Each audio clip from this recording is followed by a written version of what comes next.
is called What's Reaching for You. All right, so we're spending the entire weekend really talking about, reaching for all the things that God has for you. But there's a lot of times in our life when we feel like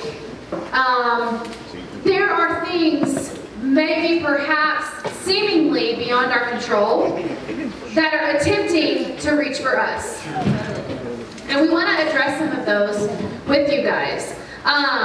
Listen, we're gonna talk about some issues here with y'all that we have dealt with personally, and we're really believing and praying that you guys are going to be ministered to. But more than that, we're believing that some of you are going to receive a healing through this.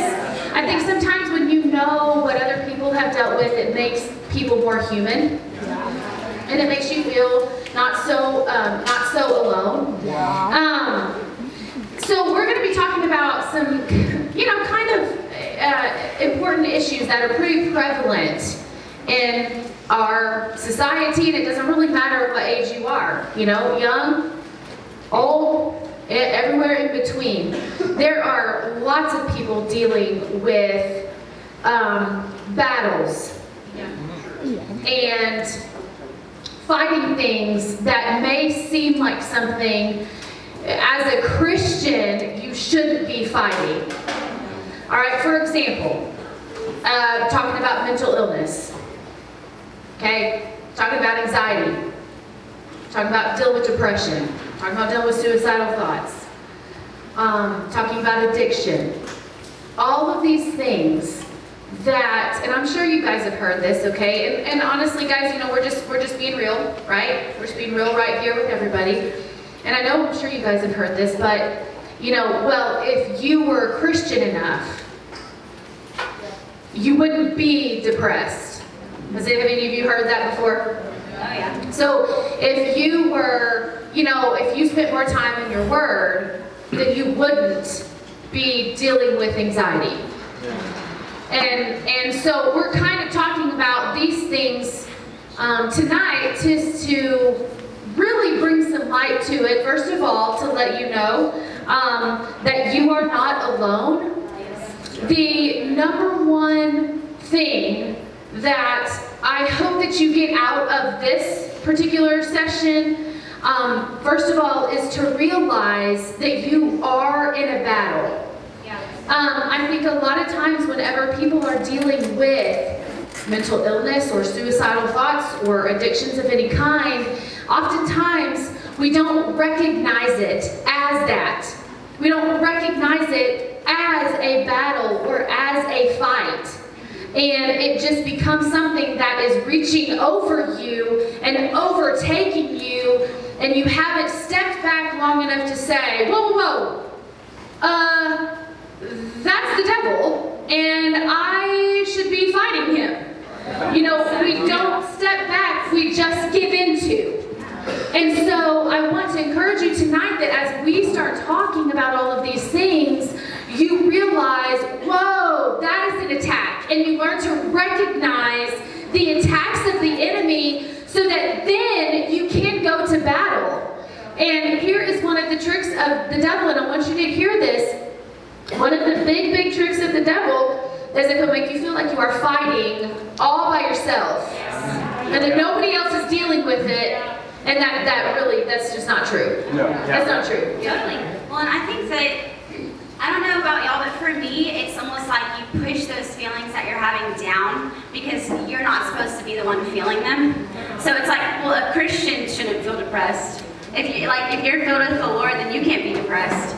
And so you think something's wrong with you, and so then you push those down so far that you can't recognize that it's an issue. That you've pushed it down, and that's where vulnerability steps in. And something in our culture that is almost said a lot too is vulnerability is weakness. I think is something that we tend to believe, that you're weak if you're upfront and honest about what you're dealing with, and that you obviously have a problem that nobody else has. So everybody should be praying for you. Oh, you're not okay? Well, there's something wrong with you. And we put these masks and these facades on of I've got it all together, and then if you don't, it's almost like you're seen as an outcast. And like, especially even in the church. Yeah. Like, I don't know about y'all, but I went into youth groups whenever I was a kid and felt like I had to put on a front, whereas the church should be the place that we're most safe. That's right. As Christians, that we should be able to do those kind of things. And so, and Proverbs 27:17 says, as iron sharpens iron, a man sharpens another. And I think the same thing goes with vulnerability. Vulnerability breeds vulnerability. And so, like, if I can, like, empower you in that at all, it's like, whenever you're open and you're honest, that's how you gain connection, and that's how you get people rallied up beside you to fight these things. With vulnerability, I think it's very easy for guys to see that as being weak. When you share life with someone and like, man, this is what I'm going through, and they've gone through that, but they're also going through it, you can also see that you're not the only person going through it. That's the way you share life the best, is when you're vulnerable with each other. I think it's very hard for guys to do that and be open about that. I think a lot of this is rooted in discontentment with the season God has you in right now. Jeremiah 29:11, for I know the plans I have for you, declares the Lord. They are plans for good and not for disaster, to give you hope in a future. Like, the God of the universe knows your entire life planned out for you. He has you in a season right now for a reason, to move you into the next season. And you can even see that in the Brookhill mold. Like, after getting out of being a camper, you are not ready to be a senior counselor. That's really good. Yeah, that's just not what God does. Like, He prepares you for that, and so you have to be faithful in one season to be blessed in the next. Psalm 37:4, take delight in the Lord, and He will give you the desires of your heart. And so, why are you discontent with where you are now? Because God's trying to bless you in the future. And so, you are supposed to be where you're at right now. Be content in your story. Like, if you have looked at your friend, you're like, man, they have a girlfriend, they've had one for so long. Who cares? That's not what God has for you in this moment. But you need to be ready for when God does have that for you. You have to be faithful with where you are. Be the man you want that girl to meet. Like, that's all you can help. Like, you can't help when she comes along or when God brings her in. But what you can help is that you are ready, you are rooted in Jesus, and that will get you ready for her. I think, just to speak to that discontentment a little bit, because it happens, man. When you're discontent in life, what it makes you do is that internally you start to panic, and you're like, obviously I'm not going the right direction because I feel this way, so I have to go this way or this way. And, discontentment, it can cause you to jump the gun on going a certain direction when you're not ready to go that certain direction yet. I know me and my wife, we've been living in the same place, trying to buy a different house for a long time. But there's something we learned living where we're living, because we're like, oh God, we gotta get out of here, we gotta get out of here. But what we learned is, no, you don't, because sometimes the season of discontentment, God's trying to build something inside of you and birth something inside of you that wouldn't be built in you in any other season of life. And so I love what Ben was saying. Maybe you're discontented to have a boyfriend or have a girlfriend, or try to move ahead to the next step in life. Everyone around you is dating, or everyone around you is applying for all these colleges, or whatever the situation may be. Maybe God is trying to build something inside of you that He's not trying to build in everybody else. And I think that's a big thing to look at. And there's another side of this that goes with it, is sometimes God is doing things in the background. We're doing a song tomorrow, I know y'all probably heard it, it's called Waymaker. But the lyrics are, even when I don't see it, you're working. Even when I can't feel it, you're working. You never stop working. Because it's true, sometimes we just don't see what God's doing. And one of the things I feel like that tries to reach for us is boredom. It's like, wake up, go to school, come home, do homework, go to sleep, wake up, go to school, go home, and it's just this repetitive cycle. It's and like you want to vomit at the sight of more homework and more whatever. But God is building something in you, and you can't get bored with the process. Okay, see that God's working, because when you get bored, the Bible talks about an idle mind, and I don't know if you've ever heard the famous like a saying or whatever, but the phrase, an idle mind is the devil's workshop. Dude, the devil wants to attack you in boredom, well, and it's, the devil can attack you in pornography, he can attack you in, I'm bored so I want to date somebody, or I'm bored so I want to eat, I'm like, for gluttony, like seriously, I'm that guy, okay? It wasn't really much anything else but eating, and when I get bored, I'm like, dude, where are the Star Crunches? Yeah, where's the Oreos? I'm that guy. But boredom will sneak up on you, and it tries to grab you, and when you're bored, it gives the devil room to put thoughts in your life that didn't need to be there when you were busy. And you're giving the devil an opportunity to speak into your life, and that's what boredom does. It is, I think, with boredom too, what this causes, it's like a domino effect, okay? I think the devil can come in and use boredom as a way to isolate. And you guys need to be aware that if the devil can isolate you, he can beat you. And if he can cause you to turn inward, not talk to anybody, not go to youth group, not get help, not get good counsel, and he can turn you inward, he can make you an island, and then he can attack you from all sides, and he can sink you. Yes. See, if the devil can isolate you in whatever it is you're going through, then he can always beat you in that. How many of you guys have ever been going through something in your life and you felt like you were the only one you knew? Anybody? You felt like you're the only one you knew. No one else I know is dealing with this. No one else I know is dealing with this. I am all by myself. Okay, let me just tell you that.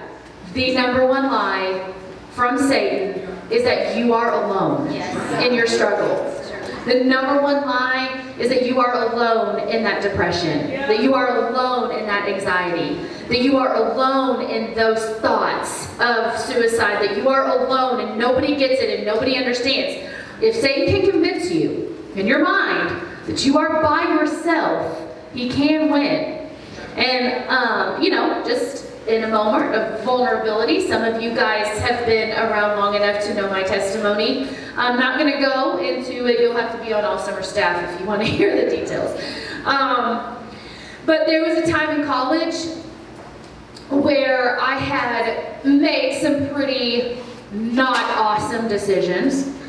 And as Satan always does, takes those opportunities to bring about the consequences of those not awesome decisions. And I began to suffer from a depression, very, very severely. Depression led to suicidal thoughts, led to coming very close to attempting that. And I felt like, because I worked at Brookhill, I was a pastor's daughter. I shouldn't deal with this, so obviously I'm the only one. And he so isolated me that I felt by myself, and he almost beat me because of that. And I'm here to tell you that the minute you start saying, I got a problem, that's all God needs, and then he's like, okay, now we can talk about it. Yeah. But nobody in our culture wants to say that. Yeah. Nobody wants to say, I need some help. Yeah. I got a problem. Yeah. Nobody wants to, because we're not supposed to. Yeah. And I'm telling you, the minute that you allow yourself to include other people in your fight, you will be stronger than you think you are. Yeah. Because here's what it says in the Word. Where two or more are gathered in my name, I'm right there. That's right. That's you fighting alone is you fighting alone. But you getting somebody who is in your corner, who's going to speak the the word to you, who's going to pump life into you, who's going to tell you that God's got a plan for you and that you are victorious and that you are healed and that you can do anything that you can dream of with God's help and that God's plan for you is intact. If you get someone in your corner who's going to speak that, then all of a sudden, what the lies will be replaced with the truth, and you will start seeing yourself as victorious instead of defeated, and you will start to win. You will start to win, and you know who knows that? The devil knows that. That's why he wants to keep you at home instead of going to youth group. That's why he wants to keep you quiet. Everything okay? Yeah, great. Great, everything's great. And it isn't. How about, just for once, you say, no, it's not great. Then you lock arms with somebody who knows the word, and you start fighting to win. But you got to recognize the problem, and then you got to join forces with somebody who knows the word. Very easy for people in depression or anxiety to link arms with someone who's also there.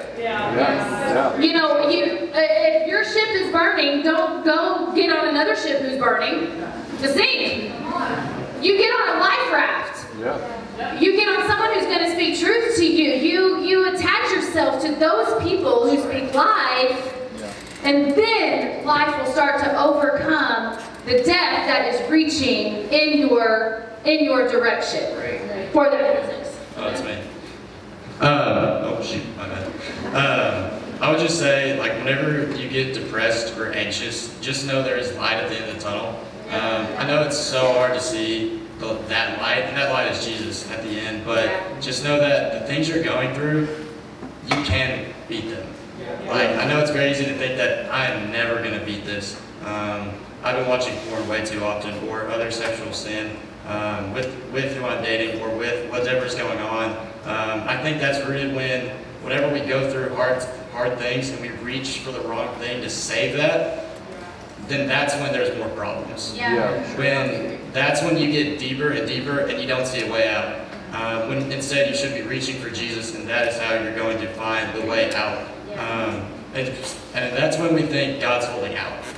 Like, we feel like God is holding out, like he is refraining, he is keeping things from me, so I'm going to go watch this video in my room instead.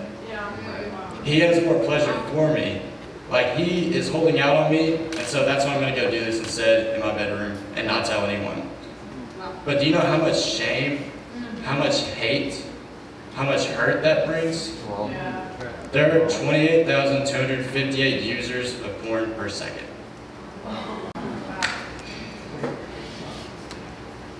Around $3,000 is spent on porn every second. 1 in 5 mobile searches are for porn. And that is when we forget that God is a God of peace, He's a God of comfort, He's a God of joy, and all of those images are fake. They're counterfeit to the real thing. It's like Lynlee saying, when you know there's a battle, you know how to fight it. If you don't know there's a battle, you're not fighting. And so when you realize that there is a battle and that this is not it and God has more for me, a real relationship further on, why are you trying to reach for the other things now? That's right, man. And just kind of on the line of addiction, you know, that we've kind of been discussing a little bit of, I love that Lynn said we got to recognize the problem, you know, and I think a lot of times too with addiction, we don't necessarily see it as a problem sometimes, because it's like, well, why is that an issue? You know, it's something that I didn't know much about until kind of recently is an addiction of social media. And not necessarily all the time that's spent on it, but what it actually does in your body and like to your brain. And I love that kind of side of stuff because I'm actually in nursing school, so it's like I love all the biological like little things that happen. And so just wanted to give y'all a little piece of what that looks like. And when it comes to social media, whenever you scroll through social media, there's am I ringing? Thank you. It's distracting me. But there is something called dopamine. that is produced in your brain. And it's pretty much like a feel-good drug. It's the same thing that you get from cocaine and things like that. And what scientists have found is that the pull of dopamine in social media is harder to quit than smoking or alcohol. And we're all like, look at them, they're an alcoholic. Look at them, they're smoking. Yeah, that's right. But you're sitting here scrolling. And another drug that's also made is oxytocin, which is actually the same. It's almost like, they call it like the hugging drug, which is interesting. But it's the same one that you get like released whenever somebody gives you a hug, which I thought was very interesting. But like with that, it just kind of, it reminded me too, like we're created with a desperate need for connection. That's right. Between each other. And Satan would love to cut off that connection, say, you can get it somewhere else. That's right. You can get it through scrolling. And they say that the 10 minutes of social media gives us the same amount of oxytocin as giving someone a hug. Wow. So we tend to, Satan loves to have us turn to other places to get that fix. And no wonder we're going back. No wonder, because we desperately need someone to understand. We desperately need some sort of connection. When we were made for connection with each other. That's right. We were made for connection with the Father. But we tend to turn to other things. And so that's just something to think about when it comes to social media or anything that could be good turned bad. This isn't saying scrolling through social media is a sin. This isn't saying having an Instagram is going to send you to hell. Okay, that is not where we're going with this. What we are saying is that Satan can transform things to make it hurt you. And too much of something can hurt you. And whatever you're putting before the Father, whatever you're putting before time with Him, that is where it starts to become an addiction. It starts to become a priority. Yeah, I just want to add to that. That's really, really good. God created us to be people of community, and I don't think there's any coincidence, like Lynlee said, that where two or more gathered, or that one can put 1,000 to flight, but two can put 10,000 to flight. There's power in community, and I think the devil knows that. And so it would be one of the devil's number one jobs to connect you into a community that is toxic to you. That's right. To connect you with friends and even sometimes family that is toxic to you. You know what I mean? I was around friends, I remember, that greatly discouraged me all the time. Yeah. I would do something and their goal was to one-up me and make me feel smaller than them. That is a toxic relationship. I was around friends who smoked weed all the time. And today they would be vaping, I guess, as this new thing. It's retarded. But if you vape in this room, you don't have to tell anybody and don't look at your friend. Those kinds of things can be toxic. And I'm not talking about just physically. I'm talking about if your friends are pushing you to do things that, number one, don't hold, I'm going to get to my sermon tomorrow, that, number one, don't hold value. That's right. Vaping does not hold value. It wastes your money. Okay, it really does. And hurts your body. And then, but not only don't hold value, but are make you hate who you are, depressing, tearing you down. I think it was really good what Kendall said about the hug thing, and I already forgot what it's called because I'm not in nursing school. Oxymelatosis, osmosis, nucleus.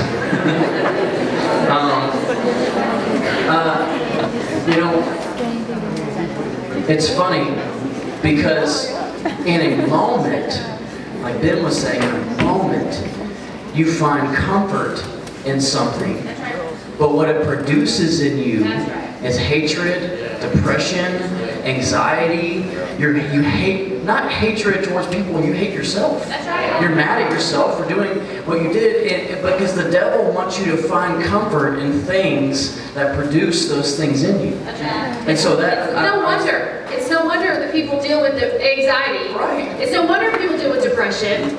It's no wonder people deal with suicidal thoughts. It's just this cycle. It's this circle of discontentment that you're looking, and then you're pursuing this comfort that's toxic for you. It's not It's not good for you. And what people fail to understand is that God is the comforter. He is the guy. And so when you go through a problem, turning to vaping, turning to sex, turning to marijuana, turning to alcohol, maybe for a moment, absolutely, maybe it will put a numbing on whatever it is that you're going through. You know, oh, I just need a drink, you know, okay. But you know, what it doesn't do is that comfort doesn't last. Yeah. And that comfort stabs you in the back. Yeah. And God doesn't do that. God walks you through it, not only walks you through it, gives you comfort through it, and He also at the same time builds something in you through it. You know what I mean? I think that God doesn't always move mountains because He wants to help you climb over them.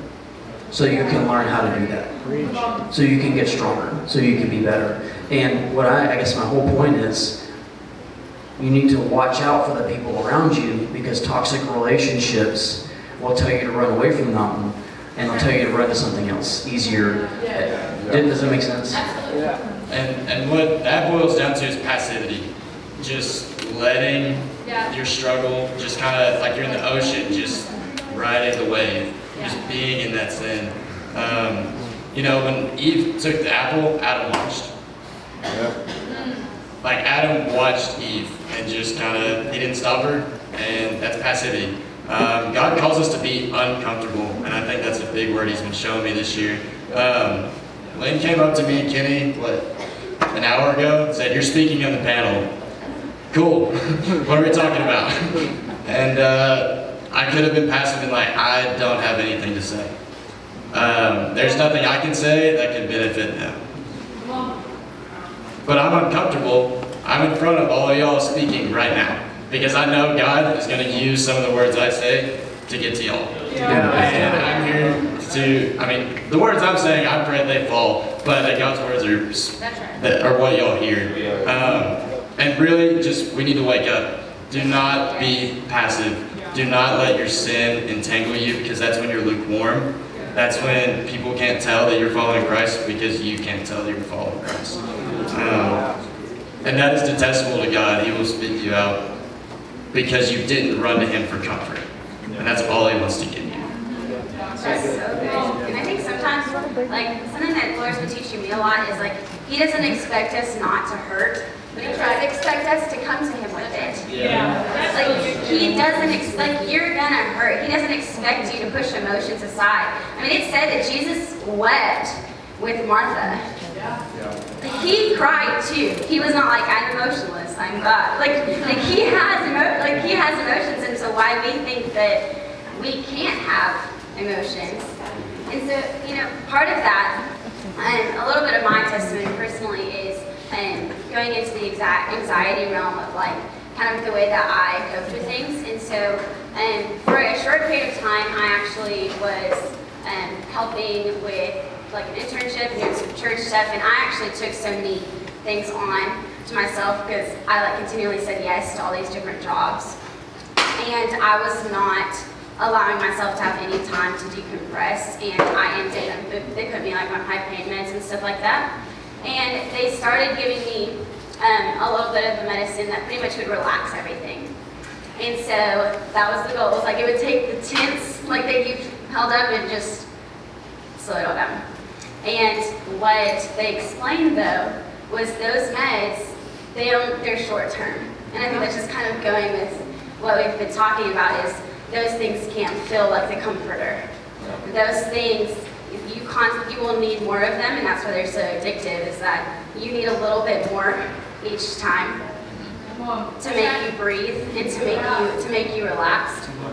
And that's just going kind of back to what you were saying was like, you don't need, like whenever the Lord fills that, you don't need more of it next time. Like you don't, like He doesn't leave you empty. He's not holding nothing back from you.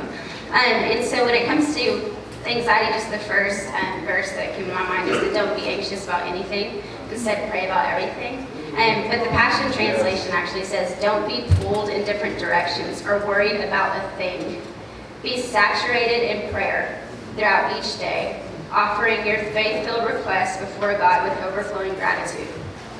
So like when it comes to anxiety and this kind of thing, the only way that I was able to step out of living in that was gratitude and bringing it before his feet and saying, you've got control.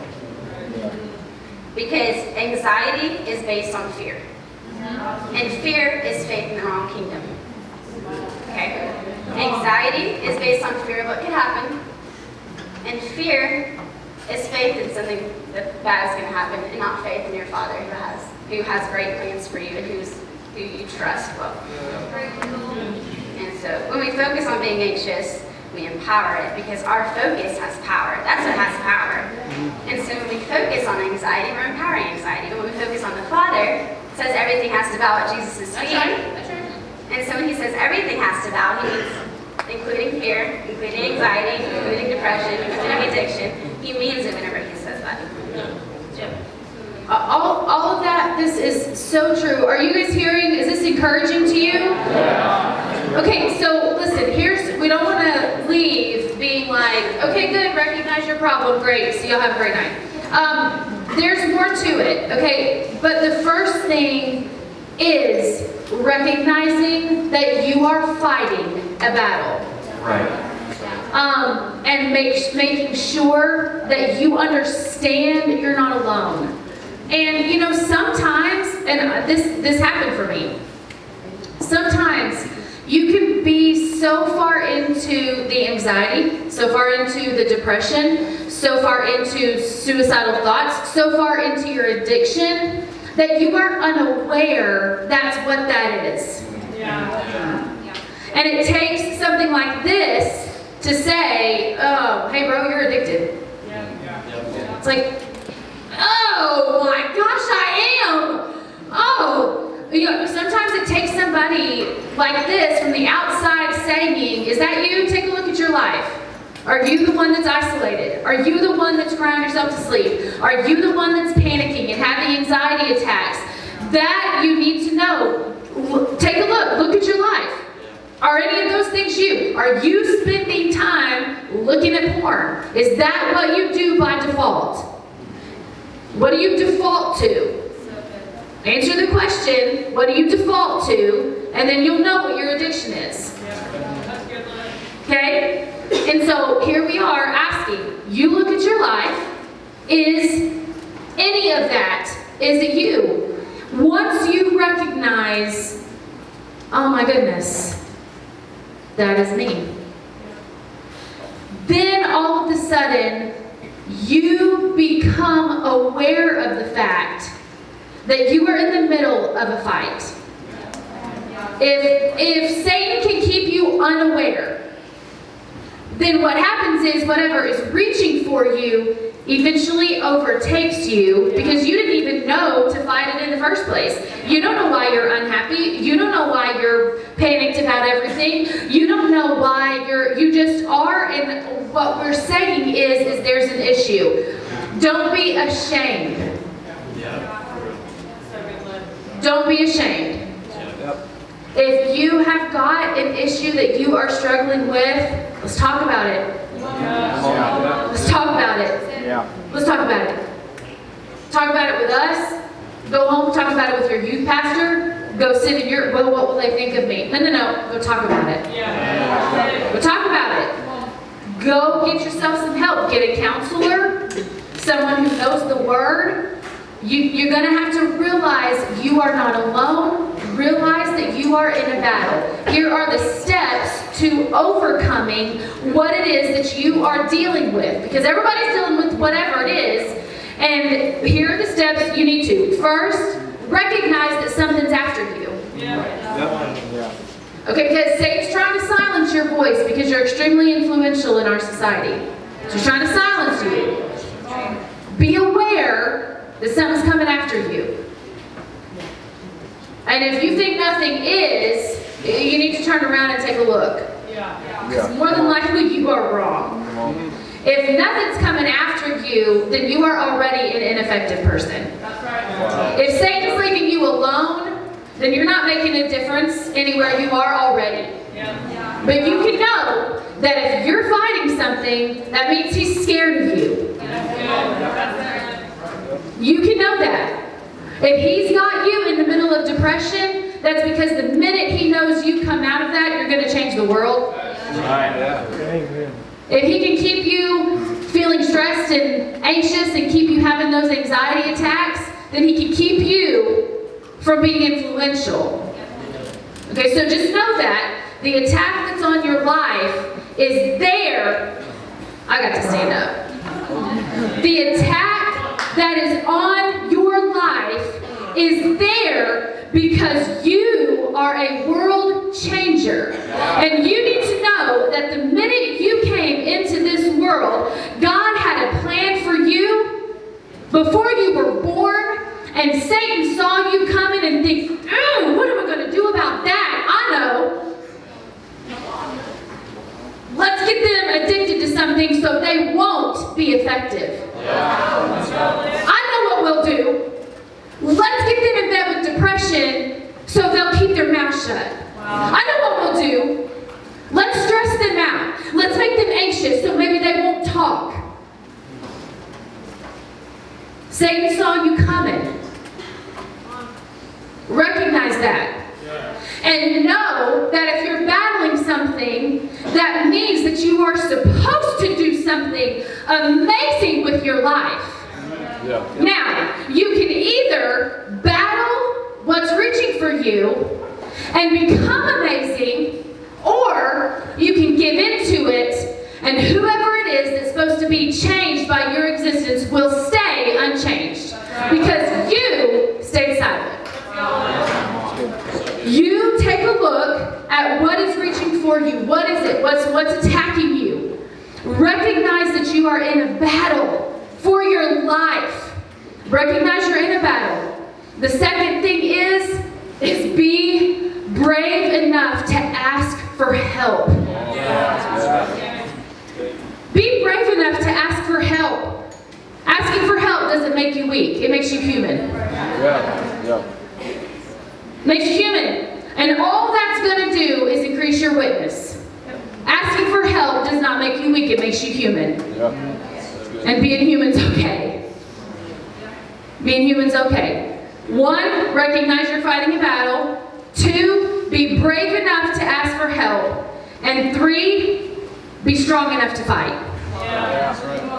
Be strong enough to fight. Are you going to win every battle? No. You won't. You won't win every battle. Will depression come back? More than likely. Will anxiety try to creep back in? More than likely. Will you deal with a suicidal thought again? Probably. But every battle that you engage in, you fight a little bit better than you did the last time. And then a little bit better the next time. And then a little bit better the next time. And before you know it, all of these small battles that you have won have led up to you winning the war. But it's one battle at a time. It's one issue at a time. It's one thing at a time. Don't be discouraged. Don't stay alone. Don't be ashamed. And know that just because you're dealing with something doesn't mean God's plan for your life is out the window. The reason you are dealing with that is because God's plan on your life is intact. That is the reason you are dealing with that.